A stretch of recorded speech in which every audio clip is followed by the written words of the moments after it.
Tonight we are stepping into an investigation that many people might know about but cannot explain it. Shadow people. My name is Sid Alinik, this is Marcus, and you are listening to Fallen Hour Radio. In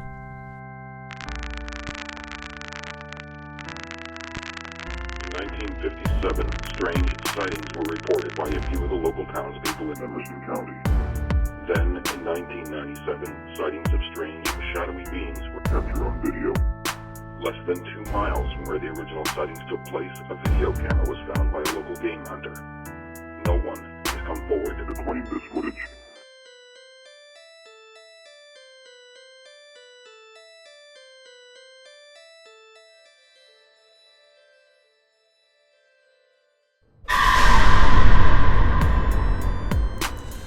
Did that scare you? It scared him. That's a freaking creepy intro. Good morning, good afternoon, good evening, whatever time you listen to the podcast. Whatever platform may be on, my name is Sid Alinik, this is Marcus, and you are listening to Fallen Hour Radio. Tonight's episode, we are talking about a phenomenon that has been happening for a very long time, probably thousands of years if we can even count, if that are not even documented. A phenomena that is only depicted as or named shadow people. And it's something I think every culture sees, but it's just something that nobody really talks about. Well, I mean, I know people talk about it, but they don't know how to really, they couldn't really put something to it. Like they always say, like, you know, when they're like describing it, like it was something in the corner of their eye, like it looks like a shadow, or they thought they saw somebody walking by or somebody standing there. That's kind of what this is. And that is the concept tonight. Before we jump into the podcast, we are actually gearing up for our Halloween season. We're in midsummer, but September and October is coming. So we're stepping into the Halloween season. We got a lot of cool stuff coming up, September and October especially. We're hoping to team up with one of our good friends at Faraway Fine Art. And we talked to them last summer, but we didn't really get too far last summer. Just a lot of schedule things and didn't really go as planned. But this summer, we're talking to them and we hope we can get things rolling.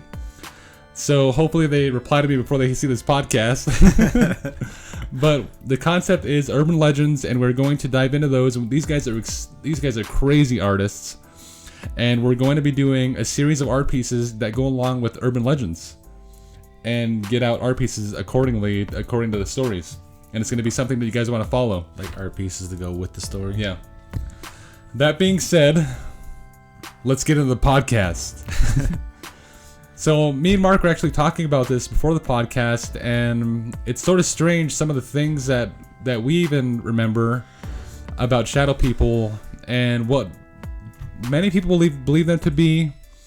And another aspect of that, yeah, like once we started talking about this, like we started remembering stories, like things happening or people telling us happened, and just kind of go along the lines of this. So I watch all these paranormal shows and all these psychic mediums, and I believe these people really do have a gift, and I believe that they are real. A lot of them are, and there's just too many things that they know, and there's too many ways that they actually work as mediums that just they can't be faked. I mean, how could they make some of these things up? Or their the way they go about things and the things they avoid. And I remember watching this one. Her name's Amy Allen. Amy Lee Benison. I know. I was like, really? Her name is Amy Allen. And she talks about shadow people a lot. But she's a medium. And she deals with these things all the time.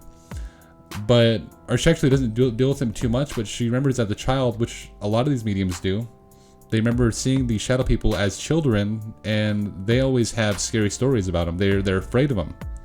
Every time they walk into a house and they're getting the house assessed, if they see a shadow person, they're kind of spooked. I mean, a lot of them don't even like going to those places. They start talking about shadow people. Yeah. Like it spooks them out a little bit. Yeah. So it kind of begs the question of where these shadow people actually came from, and what sort of things underlay with them. Are they more demonic? And that's what I believe they are. They're more demonic than anything. Because I mean, if there's mediums out there who are afraid of these things, if there are people out there who are tormented left and right in their house, and they're scared of these things, I believe they're more so demonic. Like a lot of people try to say that they're people, like people that used to be here, or like, you know, ghosts, but or not only people that used to be here. Some people even actually believe that they're interdimensional, or like you know, somebody from a different dimension, just almost like we're in the same place but they're in a different dimension. Like, see, some people think that, but I don't believe that's what it is. Like, what I think it is like, if you do like read into the Bible and stuff, it's like familiar spirits. Yeah, like that's what I kind of think it is. Like, what goes along the lines of what you're talking about, like demons and stuff like that. That's what I believe they are. And that's my theory. And you got to understand where we come from. We grew up in a house that is total Pentecostal. I mean, we have a long line of preachers, and we've grown up around seeing just countless. If you didn't believe in God or Satan or any sort of paranormal entity, you wouldn't believe some of the things we've saw growing up. Seen. I mean, I remember seeing someone and they were getting prayed for like an exorcism, and seeing them talking without even moving their tongue.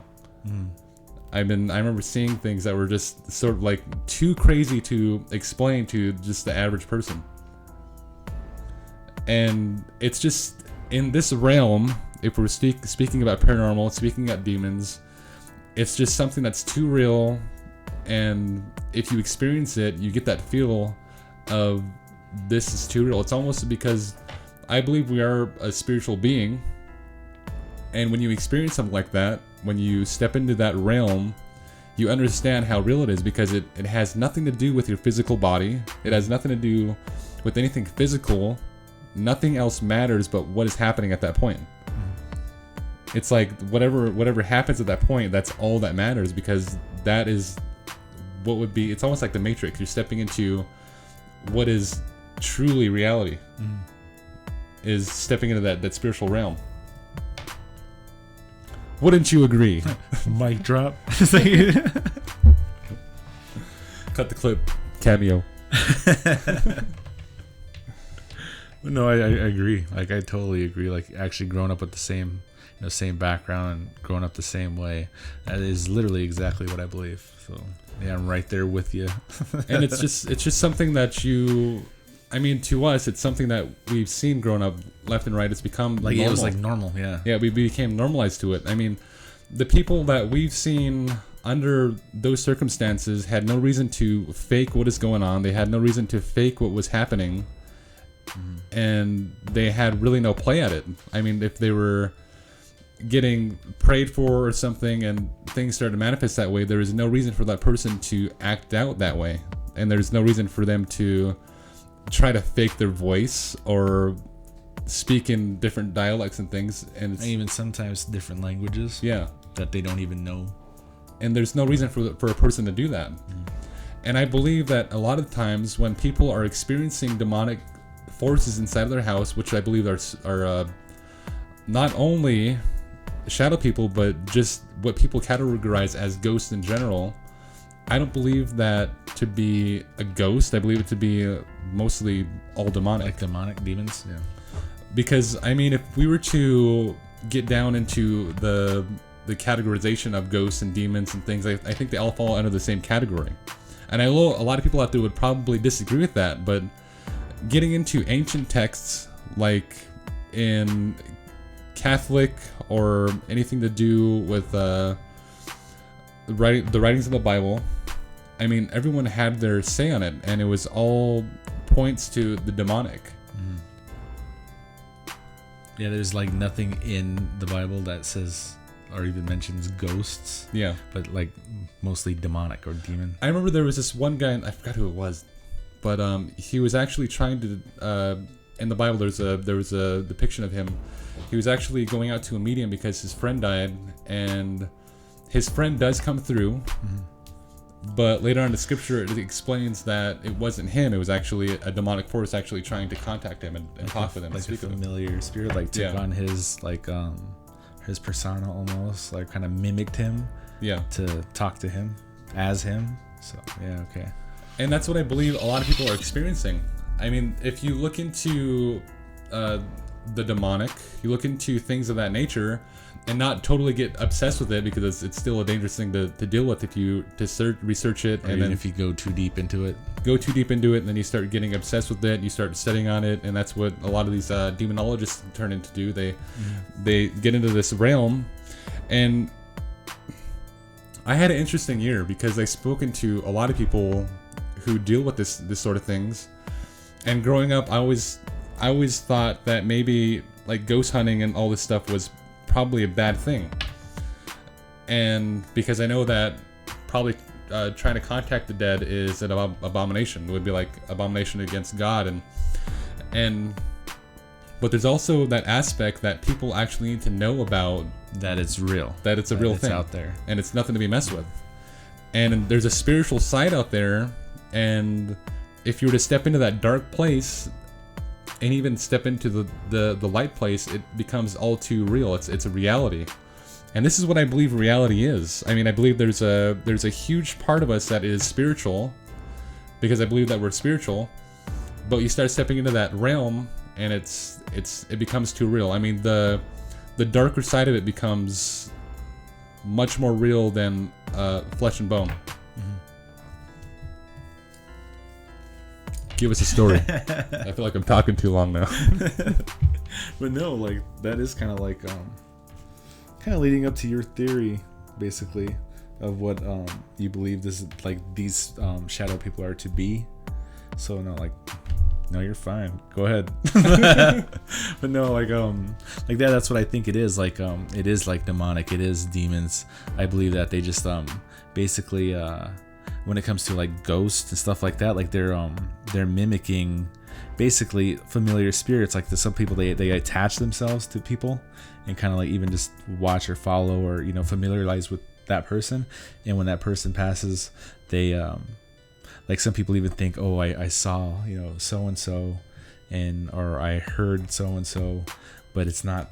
It's like that spirit. Yeah, I believe that when a person passes, I mean, people who are susceptible to that theory, thinking that their loved one is still lingering around, giving off scents and things like that, doing the same things that they would, seeing them in the corner of their eye, I believe that could be a play at the darker side, trying to get you to open up that doorway. Like I'll even give you an example. This is a story that actually happened. Like there was this person, there was a group of people that lived in the house. Like I won't say any names. There's a group of people that lived in this house, and they lived with an older person, and this older person, he ended up passing away. Like he died, and maybe a day or so later, he was, everybody was like in the living room, hanging out, playing, the PS3, playing, Call of Duty, that kind of stuff. And his room was right on the other side of the wall. And, where, the loading screen, where it's just silent. Yeah. You can hear, he used to whistle all the time. He'd whistle like the deceased songs. He'd whistle tunes. And right when they went silent, you can hear whistling coming from that room. And yeah, everybody just kind of looked at each other, kind of like, okay. And one of the people went toward the room, and when he was standing in the room, he thought he heard it outside. So he went outside, and the other person, there's like a group of like 4 or 5 people. One of them stood in the room, and he can hear it outside. But the person that went outside the room, outside the window, he can hear it coming from inside that room. That's so weird. And they were talking about buying a house, that was literally just right across this field, literally right there. You could throw a rock and hit this house.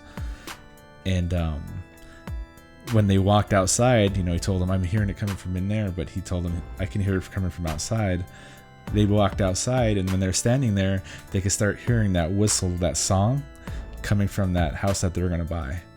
Oh, so like that's strange. what I mean when it comes to familiar spirits. Like they kind of They started kind of mimicking him. Because that's what I believe. That's what demons do. They mimic your persona. They Yeah. take on your personality totally. And the thing about demons, even if you were to exorcise them, and I mean, we're talking to people who maybe believe in, there maybe Catholic out there, or maybe believe that you can exorcise demons, or I believe you can totally cast them out. But demons have a memory. This is all depicted in biblical scriptures as well.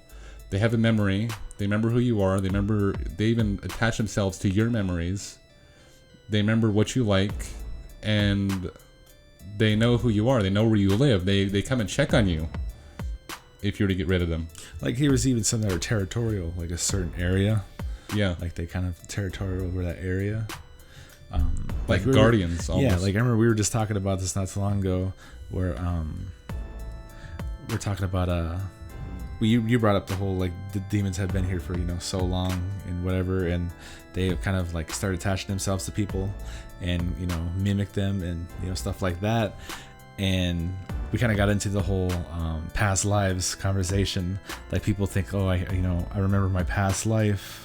I remember this happened. I remember that happened. I even gave you a story about a little girl who remembers that she died. You remember the house she lived in, and she said she died there and she got shot, on their side. And her parents ended up researching that, and they found out that a guy did die there, and where he got shot is where she said she got shot when she died.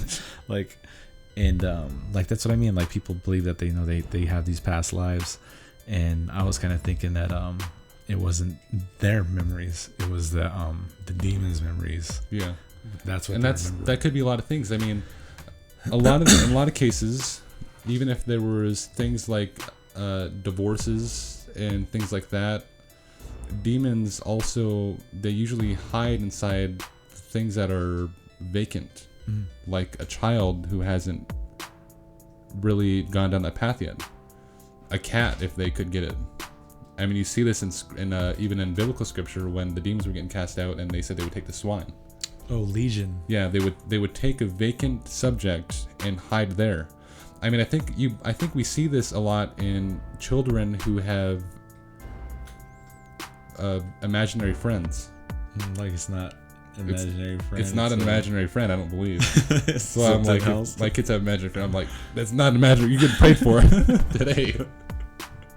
Like I remember we were talking about someone that we knew when she was little, and she had this imaginary friend, and she'd always talk about it. And it started creeping everybody out for a while. Like, we were kind of like, it's kind of weird. We thought it was kind of weird, and everybody's like, oh, it's normal.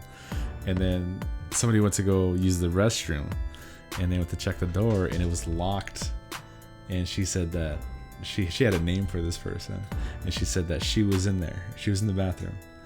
And we kept checking it, and it was still locked, so we thought maybe somebody was in there. We let it go for an hour, and finally we started knocking, started trying to see if someone was in there, and nobody would answer, so we picked the lock and The door was locked.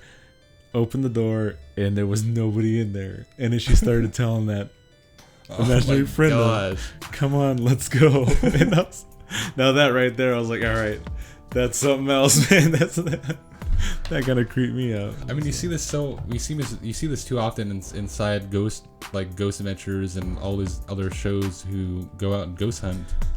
I mean, they see demons mimicking children, and that's what they do. I mean, they can mimic your voice. They can mimic anything just to get through that door. Yeah. Like there's even like sounds. Like I remember watching like some kind of ghost hunter episode, and they had a camera set up on the inside of this building that had like some parts had no walls, and you could hear like it almost sound like a drive-by. They're talking about a drive-by that happened, and you can hear the squealing of the tires and the gunshots, but the camera that was outside heard absolutely nothing. Yeah. So they can like almost mimic other things, like too, residuals. Yeah, that could be there's a lot of things to do with something that residuals, happened too. at that time. Yeah, that's just So that's what I think. So we got into shadow people. No, we still gotta get to that. But I mean, that's what I. That kind of all falls along the lines of that. It's all the same thing. I mean, I believe shadow people. I think it's a total, because demons are disembodied, which means they don't have form on Earth, which means that these things that are flying around, and they always say they fly quick, fast. I believe that these are what you're seeing. You're seeing demons. Yeah, like people even talk about like that's what you're seeing in the corner of your eye. Like you think you see something move, and you look and there's nothing there. Like you thought you saw a shadow, you thought you saw a person or something standing there. That's what the shadow person is. I mean, then that's one of the things you got to be really careful of is allowing these things inside your home. I mean, if you have cursed objects inside your home, things that depict certain things, and there's something flying around your house like that. I mean, if you keep these things inside your house, like a shadow person, and you don't take care of it, then these things can bring a lot of things. They can bring things to your finances. They can bring a lot of health issues to your family. They can bring a lot of things like divorce and just things like that. Things in general, like life problems. They bring chaos. Yeah, bring chaos. And if you don't deal with it, it'll get a lot worse, and it'll just progress. But like even I'll give you another story. Like we were just talking about this earlier, but we both know someone that was home alone in a house, and